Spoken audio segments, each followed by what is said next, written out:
Hey, hello, it's Ron here, back here with another video on Ron's YouTube channel. And today, what we're trying to do today is establish like a benchmark here. And by that I mean, it's been a lot of talk lately about the Mavic 3. It just got a firmware update that was supposed to improve the GPS of the drone to acquire a home point in a shorter time.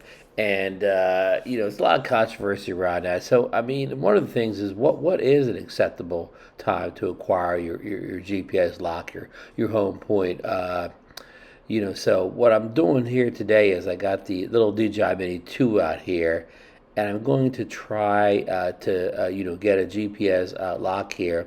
I'm at the same location that I flew the Mavic 3, just a couple days ago, where I got I think I got a lock of a minute, like 40 seconds in this location here. So we're gonna see what kind of times we can get with the Mini 2 today in the same exact location, kind of same weather conditions, same time of the day.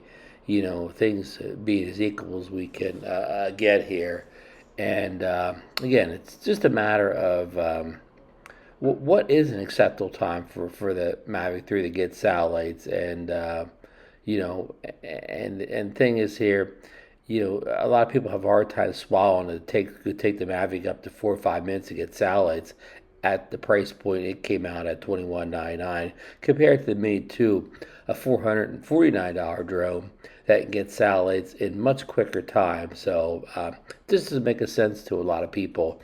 They would think the drone they paid more money for would acquire the satellites faster. So again, we will perform this benchmark test here to see what you should expect, because you shouldn't expect a slower time from a more expensive drone than you would a budget drone. At least a lot of folks would not. So here we go. Going on the iPhone, and we're going to boot up the controller first. So short tap, long tap. Okay, so we got the controller booting up, and I got the Fly app open here. So now we're going to turn the drone on. Short tap, long tap. All right, the A3 is on. So as soon as the Fly app gets to the fly screen there, I'll call it the main screen, we'll kind of start the timer here. And the timer is, we'll just, I'll sync that part up in the video with the screen recording. Okay, so now we're officially starting time. I'm actually going to do it on my watch here. So hold on here. So every time I try to use this watch, I get a million pop-ups. So hold on. Okay, we've hold on. Okay.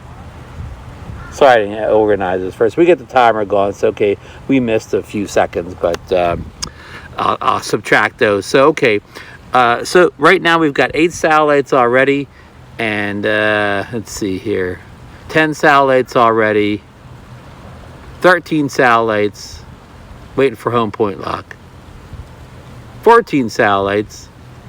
I still got to take off the caution warning. The home point has been updated. I just got home point. Please check it on the map. 31 seconds, and I have 15 satellites. So I'm going to say that I probably fumbled around here for like 10 seconds. So I hate this darn watch. Look, I'm not, it's serious. Listen to me while I'm saying that and not show me. But okay, I'm going to estimate 40 seconds it took me, and we'll be able to review the videotape to see if that's accurate or not. I'll line this up with the rest of the video, and you'll be able to time and how long it took to get the home point. So the conclusions here is the Mini 2. If you're using the Mini 2 as the benchmark here, it still beat my last test of the Mavic 3 by a minute in acquiring a home point. So at least we have a kind of a base there now of what a person might expect out of the Mavic 3, because you would not expect a drone that you pay $21.99 compared to $429 here. So you do the math here. A drone that's 4 or 5 times more expensive to have an inferior GPS lock. Your expectations could be anything you want, but my expectations is, a budget drone should not, get GPS locked faster than a, kind of a hobby grade, semi-pro drone. So just my thoughts here. This is, of course, unscientific. I could do the same test tomorrow with the Mini 2, and it may get a different time. May get a better time, may get a worse time. And the Mavic 3, it gets a different time every time I boot it up. So again, but this is somewhat scientific. This is the exact same location as I did the last Mavic 3 test. So, okay, folks, I hope you kind of enjoyed this little benchmark, test, trying to establish a benchmark on what we should expect.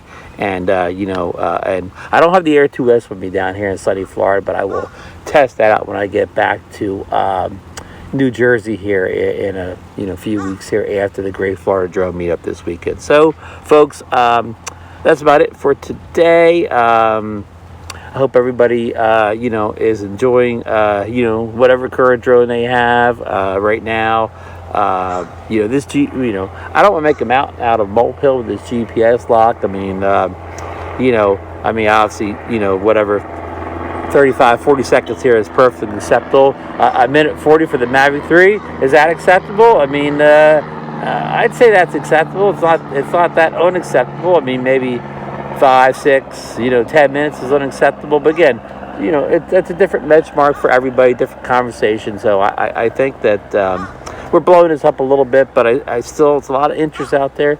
So I'm still trying to make these videos just to, try to get some kind of, a base mark on what's going on here and why some people are so upset by this whole thing. So, all right, okay, I'll get myself back on camera here. We will see you again on the next video, and probably be another video too before I leave sunny Florida. That'd actually be a whole bunch of videos next week in Jensen Beach at the big meetup. I'll have as many big drone celebrities as I can on camera. So we will see you in the next one.